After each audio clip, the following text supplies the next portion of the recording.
The Imago cosmology is that we live in an interconnected universe. We are part of the universe, and that the universe is conscious, and we are a point of consciousness in the universe. And whenever we try to, as Muir said, pick something out by itself, we can't find anything. Everything seems to be hitched to everything else. So that our word in Imago is connecting. It is how do we, it is connecting is our nature, and that the rupture of connecting is our problem, and the restoration of connecting is our goal, and the technology of that connecting is dialogue. I know all of you know that, but just to remind you that that's the framework within which I will talk about the topic that we want to do today, and that full aliveness and relaxed joyfulness is our true nature, and to live in wonder is also our essence. And when we're not there, we have a problem. And the problem is that something has happened that has made us anxious because life begins in wonder and the wonder goes away.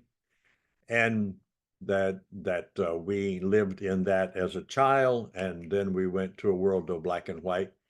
And I think you all have seen this video before, but I want you to see it again. It's only a minute and 45 seconds. Babies this young are extremely responsive to the emotions and the reactivity and the social interaction that they get from the world around them. This is something that we started studying 34 years ago, when people didn't think that infants could engage in social interaction.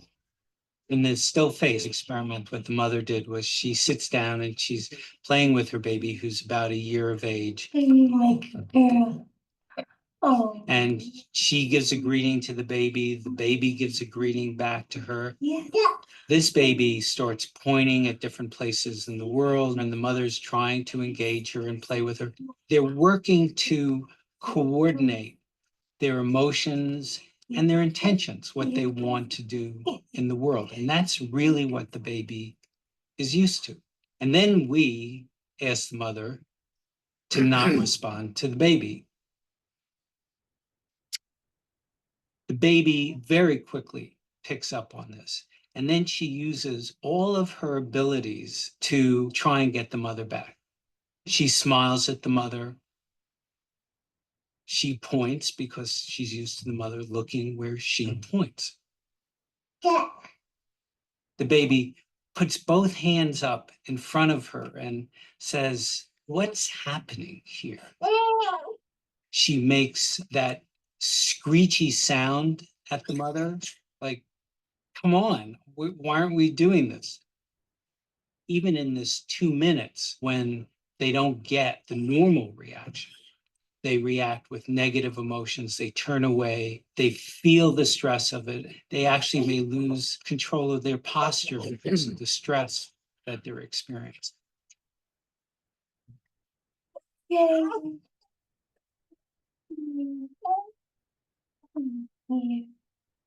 And what are you doing? Oh, yes. Oh, what a big girl. So that's the three states of human being. And I like to remind myself of that because that's what we're working on. The state of connecting, this ruptured connecting, and the restored connecting. But we notice in looking at this baby's eyes that the restored connection has changed some of the complexion and the softness of the baby's eyes, because now there's a memory of the disconnect. And when that happens, this universal need to be seen, heard, and valued was ruptured and by the caretaker. While the restoration occurred, there was still, and this is important because this is where the human problem is. There's the loss of the confidence, because now there's the presence of the possibility of the loss of connecting. And that is what is in the background of all of us, because all of us have gone through this process. And I'm going to just briefly go through this so that we can set up the theory that what happens as a result of that is the creation of a consciousness made up of our fantasies that we call symbiosis, which we merge other people into us. And we lose empathy, and then we go into objectification. And you know about the developmental process where the formation of the imago. Now, the nature has a plan to restore connecting. I'm quite convinced that all of the things that we are doing is in fact nature's plan. Nature has this plan, and the first plan is to put together the right two people in order to restore and recreate that sense of connecting. But it doesn't work because we get into the power struggle, and the power struggle is caused because we marry or commit to or in relationship, committed relationship with someone whose similarities to the caretaker with whom we were wounded is such that they cannot be the resource that we want unless serious changes occur. So this power struggle happens and we lose connecting again. So in the what I want to focus on now is that this is the background that is set up, and that real love is two things about this. Real love is loving the real. That is, it's loving the person as they truly are. Because of the symbiotic consciousness, we do not, most of us do not get to know the person as they really are, partner as they really are, who they are as they experience themselves to be. And so we have this problem of difference, that they are different from how we thought they were be, what they would be, and blah, blah, blah, blah, blah. So whatever we say, whenever we say love, we tend to love sort of in spite of the conflict, and try to overlook the difference. But there's always this absence that we do not know that we have to move into the discovery of the other before real love can be activated. And that means to break the symbiosis, to break the symbiotic bond, and to go into the differentiation process. So we have not, Helen and I have not developed this particular concept of what real love is over the years. We've kind of referred to it. It has some pieces, but we are now, and the reason I wanted to talk about it today and want to talk about it for a while, because I sort of build stuff by talking about it. We want to build this third stage, stage three. The first two stages happen to us. The third stage we have to invent. And what I want to talk about is what constitutes that third stage. And the first piece of that is that when we decide to move to real love, we have to make a choice to move to real love. That real love isn't out in the world anywhere to be found. It is only to be, it does not exist until it is created, and it is created person by person across the world. So the first thing is that real love involves the upper brain, the cerebral cortex, where decisions are made, choices can be made, and they are made with the understanding of why. So stages one and two, nature gives to us and puts us through those. We have to go through stage three. So I want to begin to shape what stage three, um, uh, what constitutes stage three, what are its main features. So I've worked on this for a while, and what is available, interestingly, and I'm just going to give you a snapshot of just a few pieces of literature. And one of the things, that word to throw into our conversation that you may want to discuss when you are in your breakouts today, is attention. The word attention, and how that word attention is connected to love. Love is the quality of attention, is a poetic way to say it. A philosophical way to say it by Simone Weil is attention is the rarest and purest form of generosity, which we could put that as the rarest and purest form of love. My philosophical mentor when I was in graduate school was Paul Tillich, and he had the most closely connected statement. At the time when he did this, I was, of course, not into this system, didn't know, had not even started thinking about couples therapy. Um, and what he said is, I think, a tectonic statement. Listening is the first act of love. And Feynman, I couldn't find a good quote from a physicist about that, but vulnerability is the piece. So I want to focus on the word attention and the word listening.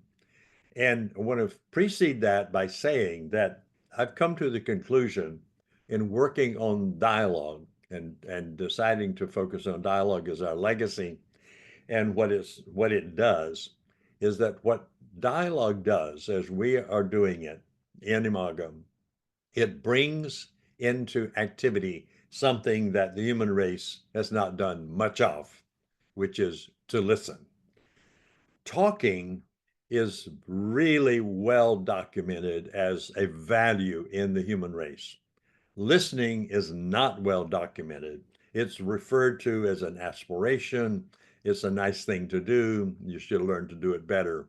But what is not in the literature that I've been able to find is something that I think all of you and we know is central in relating, and that is to become proficient at listening and to experience listening accuracy, but not just listening as a passive reception of acoustical waves, but listening actively through the mirroring process.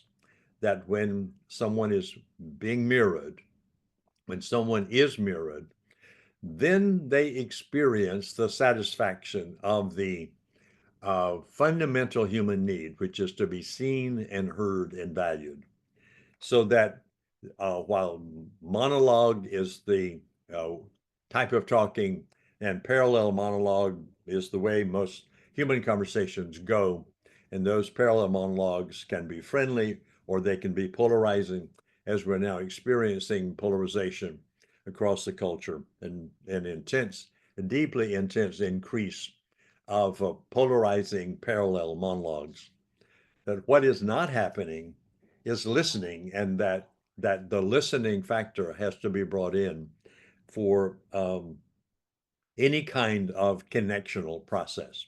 So I'm putting listening in developing this new piece, the new theory, as the centerpiece, and that listening as mirroring as the first action in the creation of love, because it is only in listening that we can differentiate and discover the other of our partner, the other in our partner, as the partner unveils him or herself to us. That the unveiling is to a person who is not only listening without judgment, but is also mirroring without criticism, mirroring, and then accepting. So the decision that we have to make in order to become and in order to experience real love is that we have to become real love. We have to create love. We have to become. And that the first feature of that becoming is to become committed to practice the concept of unconditionality. Unconditionality means I'm not going to charge you for how I see you, treat you, and relate to you. Unconditionality. A Greek word for that is agape. That this is love without transactions. This is love without a trade. This is to value you unconditionally because of who you are. So that means that real love replaces the symbiotic illusion of who our partner is with a differentiated consciousness that contains the accuracy of the nature and the of our partner as they are in themselves and as they see themselves, and that therefore the whole concept that produces most of the conflict with between partners of difference is removed by accepting difference and as a moment of illumination, of grace, of revelation, that instead of difference activating anxiety, difference activates our curiosity and wonder. So that would be the cognitive process by which the mind is reshaped to be able to move from the end of the power struggle, stage two, into stage three, real love. And that when we get there, the state of real love is essentially a state of experiencing uninterrupted connecting because it has in it no objection to difference, but a celebration, in fact, of difference. So the objection to difference that constitutes all the conflict that couples experience and that all human beings everywhere experience or whatever, the objection to difference is replaced with unconditional acceptance. So you can see that this is a highly cognitive frontal lobe process by which we move from the emotional reactivity into cognitive receptivity and unconditional acceptance. So unconditionality is the piece of that. So I want to just go a little further into what unconditionality means. And so the first thing that produces differentiation is curiosity. And I've been doing research on curiosity and find that there's not a whole lot except in the area of art and it, pretty much in the area of art, not much even in the area of philosophy, and not very much at all in the area of psychology. But there's a research is going on. I don't know what's stimulating that, but something is going on um, about curiosity. And that curiosity, when practiced, has systemic structural, it makes a systemic structural impact on the brain. That the brain has to reorganize itself because it has moved away from looking with judgment, uh, anticipating outcomes that one has experienced before. So there's a repetition of looking for into a possibility that has never existed before, does something to the brain that frees it up and helps grow neuronal pathways that are actually new. And that I've said this briefly before, that the curiosity is the discovery, fundamentally, the discovery of the otherness of the other, of the partner. And not only a discovery, because you could discover it and not accept it, but you could discover it and then reject it and say, okay, so my fantasy was wrong. Now I've got your reality, but I don't like that. So I still don't want this relationship, or I'm still in conflict. You still have to change. But acceptance is the fundamental shift then from judgment to acceptance. Curiosity, dropping judgment, curiosity, accepting of otherness. And then, only then can you recover empathy, because empathy for a person whom you do not know and have not discovered through the process of curiosity is an empathy for a person you've made up, that is the person of your fantasy. So that true empathy is possible only when one has moved through the movement from symbiosis to differentiation, then empathy. That then removes that objectification process. the objectification of the other is then removed by the empathic response. And the empathy is for the partner's experience of themselves as a person. The empathy is not your your care for them, but your experience of them experiencing themselves. That this is a very powerful and deep thing, and that empathy is the most charged, energetic channel of connecting. Is when you can move into empathy because now you are experiencing or able to imagine the partner's experience of the partner's self. And that then, in the differentiating process, moves to gratitude. That empathy, accepting the partner's self experience, moves then to gratitude for the partner as the partner experiences themselves for being who they are, for being the other. And that's the cycle of the differentiation process. That is the building blocks of moving from the romantic love, which is of course collapsed in the power struggle, stage 2, to move in to stage 3. Um, this this thing that we're labeling real love. Real love is the love of the real, not the love of the desire or the fantasy or the hope or the dream, but is love of what is and loving without conditions. Now, unconditionality then has certain features to it that are also a part of moving out of the lower brain into the upper brain, where you regulate the brain processes. And there's there are phrases in called sacrificial love, um, and absolute love and all kinds of things. But one of the things that we do know is that to get to real love, certain things can no longer exist and will no longer exist. And these are functions of getting there as well as steps to getting there, which is unconditionality has no expectations. So, in a sense, getting to real love with no expectations is a great relief because there's now not the energy of looking for and being disappointed. So, no expectation, no disappointment.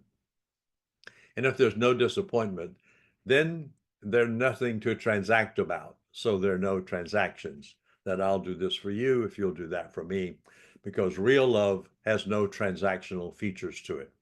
All transactions are in the power struggle in an attempt to negotiate needs and get the needs met. But in real love, there are no transactions because the fundamental human need to be seen, heard, and valued is met in the act of listening without judgment. And the listening operationalized, concretized in the mirroring, the validating, and the empathizing process. So that dialogue, while it is the engine of therapy in Imago, it is also the fundamental engine of the activation of and sustaining of the real love process, because it is an engagement. Therefore, if there are no transactions, there's no required reciprocity. So we don't have to go into, well, you did this for me, I did this for you, you do this for me. Can we trade deals? None of the, no trading. And therefore, there are no regrets. That one does not live in regret, hoping and wondering and wishing things were better. And the final sacrifice, and I see this as kind of turning real love into sacrificial love or unconditional love. There's no recital of negative memories. And I want to underline a little bit of negative memories um, by saying that I've gotten clear only in the past actually 2 or 3 years about the power of the function of memory. And I just want to say that and because there's a whole long hour lecture that could go on the function of memory, but here just a brief one is that our subjectivity, our inner world, fundamentally the content of the inner world is only memories. Now, the capacity of our inner world is to be creative. We can think, we can build spaceships, we can write poetry. So there's the creative process and the building process and all kinds of things that the brain is capable of doing, and it can hold the content relative to those activities of creativity, which is fundamentally what the brain does. It either creates or recreates. And one of the things the brain does is to recreate the past by the recital of negative memories. You cannot recite a memory from the past and stay in the present, because at that moment you're in the past, and you definitely are not in the future, except the future as a repetition of the past.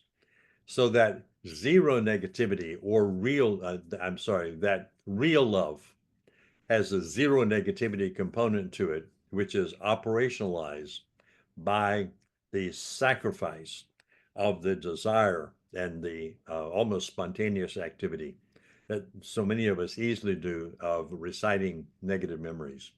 So that in real love, there is no recall. You know, the day when and in the past, you and all of the things that we can make ourselves into victims of, that whole process is gone. So this is a sacrificial, and what is sacrifice are expectations, disappointment, transactions, reciprocal reciprocity, regrets, and negative memories. That is what unconditionality means. So then the choice to love, to real love, is not based also on anything that one partner does for another. Here's where Martin Buber can be brought back in, and when he talked about there are only two kinds of relationships, the I it, and the I thou. The I it relationship is the romantic love power struggle relationship, where there are expectations and transactions and all of the other things that we've just sacrificed for real love. In the real love relationship, we would be Buber's I thou, that the other is not valued by me because of something they've done for me. That objectifies them and makes them into an object and a resource. And that is not real love, not based on anything.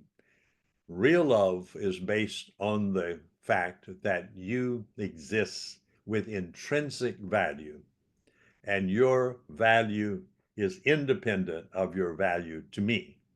Your value is rooted in the nature of being. It is in that you are wonderful statement at the beginning of the workshop. Your value resides in the fact of your being an invention of a form of a creation of an amazing universe that can bring something like you into being, not for me, not because of me, but because the universe uh, created you, and you are a creation of a creative universe. And then the only response to that is, how can I, with you in real love, maintain that sense of preciousness of your being, independent of any interaction or transaction we do, that your being is independent of any of that. How can I maintain that? And what can I do to move you and to keep you from becoming an object, to end objectification? This is a really powerful thing to do. But as I worked this through, it seems to me that real love has in it an enormous and amazing release from effort. That there's something about it really hard work to be in a relationship when you're in the power struggle. But when you move into real love, there's no work to do, because all of the things that you've had to work on have been released, and that you live in the joy of being rather than in the necessity of continual doing. So to create real love, there's this shift that we move from giving from wanting, we move from wanting to giving. And here's another major cognitive and emotional shift is that in romantic love and the power struggle, we are always in the wanting, and are assuming that not getting what we want is related to your inefficiency, unwillingness, or inability to give that to us. In real love, the shift is to the self, to the self, to me, to the self as a giving self, not wanting now, but giving. And there's something about that that's a release, and to moving to the gratitude self rather than the complaining self, to the experience of fullness and rather than emptiness, and to shift from the past to the present and the future. And just a comment about present and the future is that it's in quantum field theory, I've gotten surprisingly an insight that the present is made up of an intersection of the past and the future, so that the future influences the present, which is something is logically hard to comprehend. How could it do that? But finally what that means in terms of human experience is that when we live in the future, that is, we see a future, the future that we see becomes our present state of being. The past that we experience is also mixed into the present state of being, so that the present is the intersection of the past and the future. So that what that means is that given that this is a cognitive, decisional, intentional, attentional process, is that the future that we imagine, so we bring together memory and imagination to create, which creates the present, and that present simultaneously, when created, becomes our future. So that this is the journey of real love. So what do you do in real love? And so I've looked around just to see what do the people who have studied love come up with as to what it looks like when it's in operation.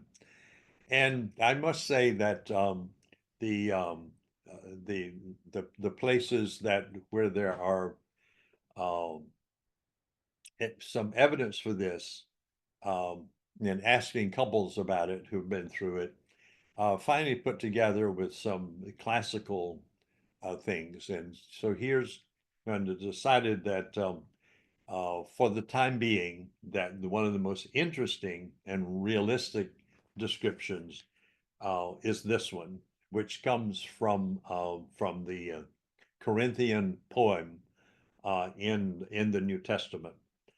Um, and there are others that can be added to this, but this can be a creative thing for all of us to begin to contribute to. So when you're in real love, uh, what do you do?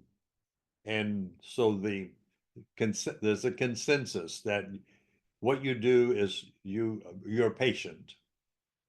So this is not, really highly esoteric at all. You're kind.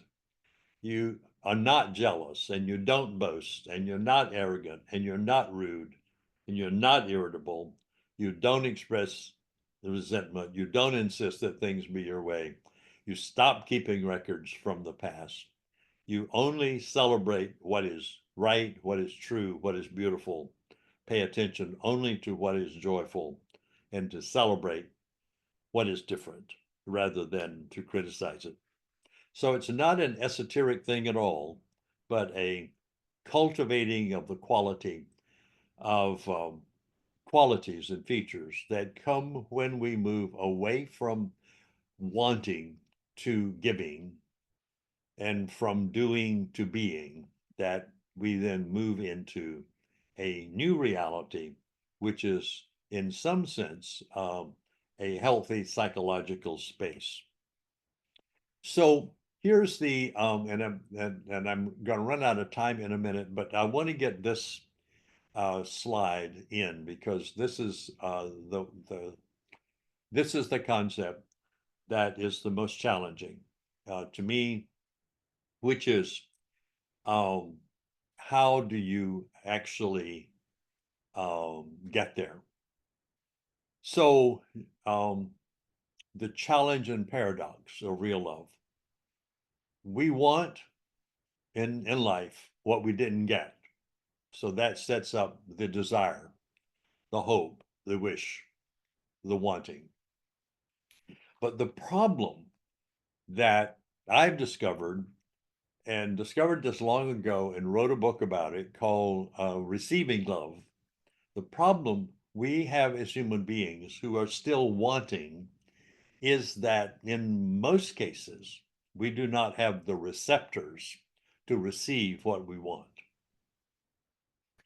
That is, we do not have a capacity to even recognize that it's present or to take it in, because there's some interior uh, objection or some interior anxiety about having what we want.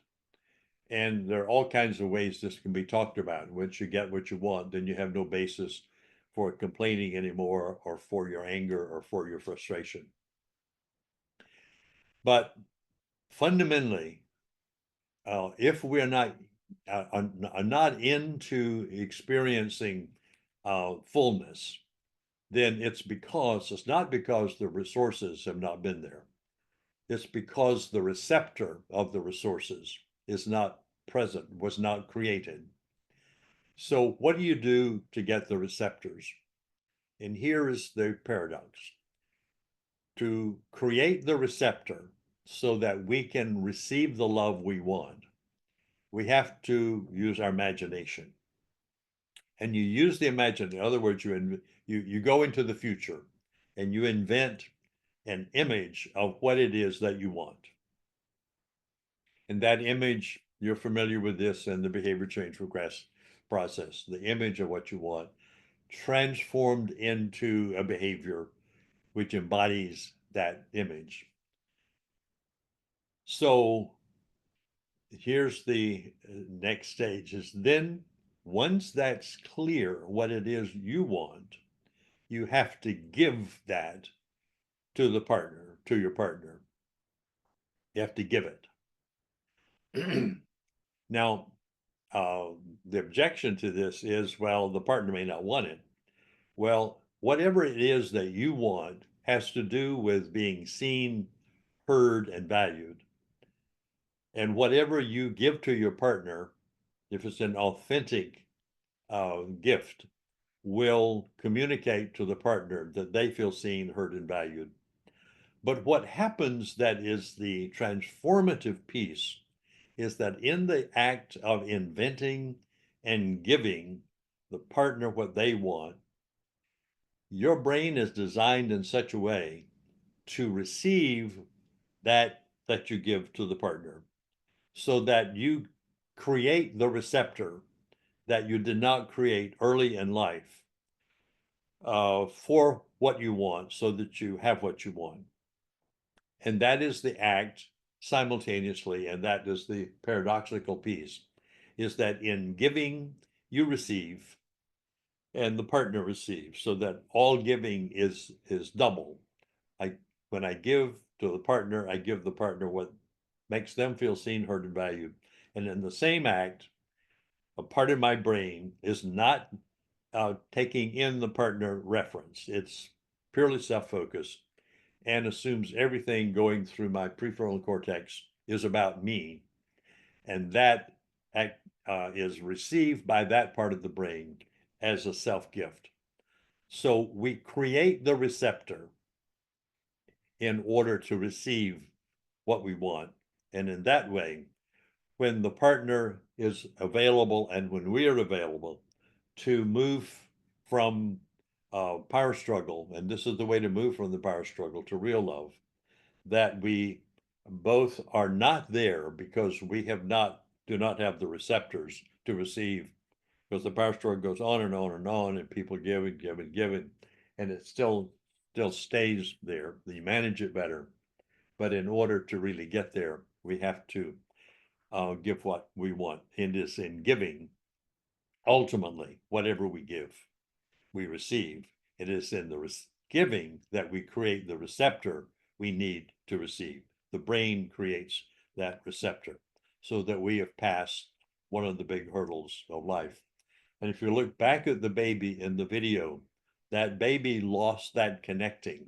And as the baby becomes an adult, the baby will have to give the connecting behavior that it wants from the caretaker to their partner at that time in order to have the receptor to receive it.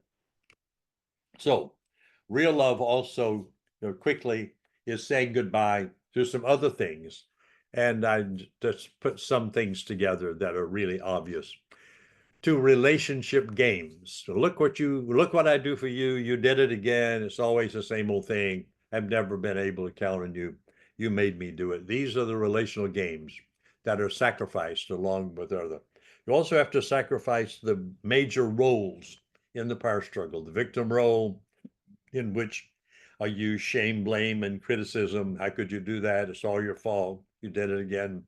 And the persecutor role, in which you disempower by telling people that they are never able and aren't able to do that. Never mind. I'll do it myself. Devaluation. You don't know how to do it anyway. Or contempt. That is disgusting. So those roles have to go in order to move into the power struggle.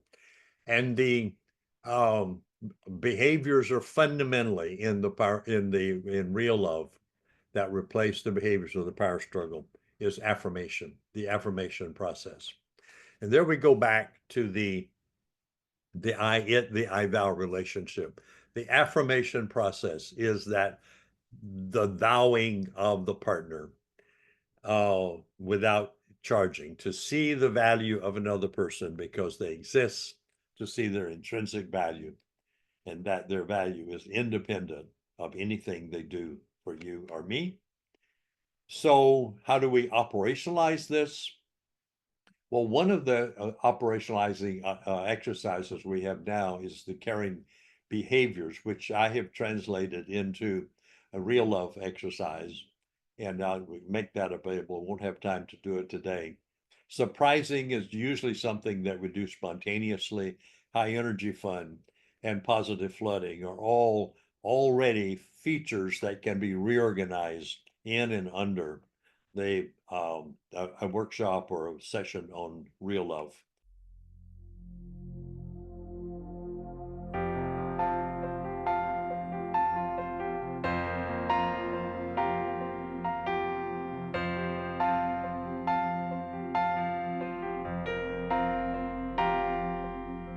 Standing on a riverbank in vast aloneness, then you appear on the other side with wine and roses.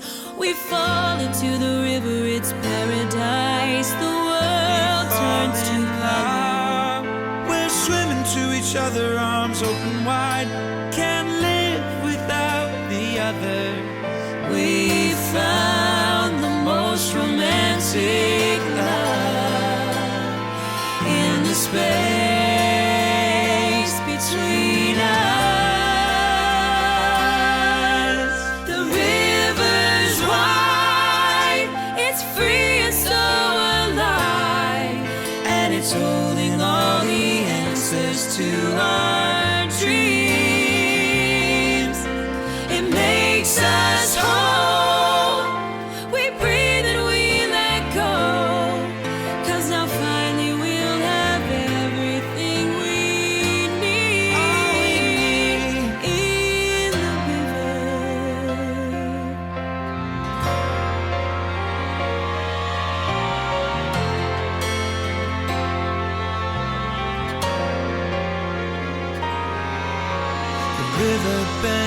Waters rage with rocks on every side. We're sinking in a shattered dream. Our love a great divide. We're in a power struggle, a power game. Use weapons for control. We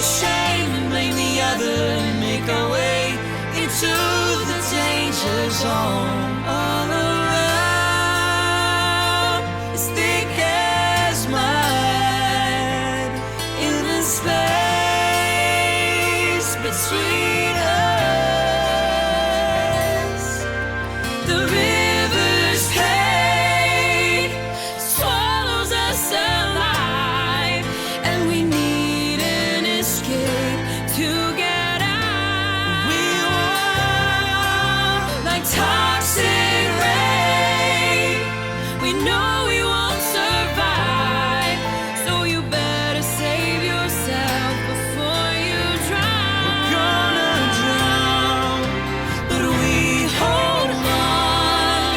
We stay in the waves and let the river be our crucible of change. We stretch and grow, make a safety line to throw. We were meant to save one another.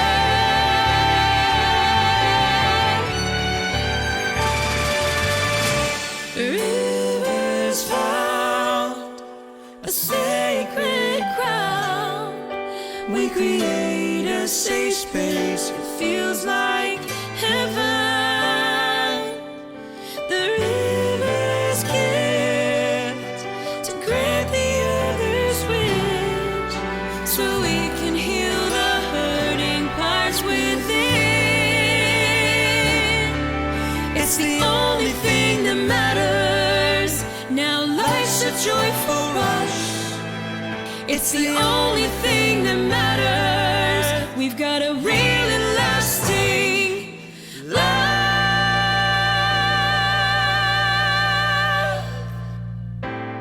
in the river, the space between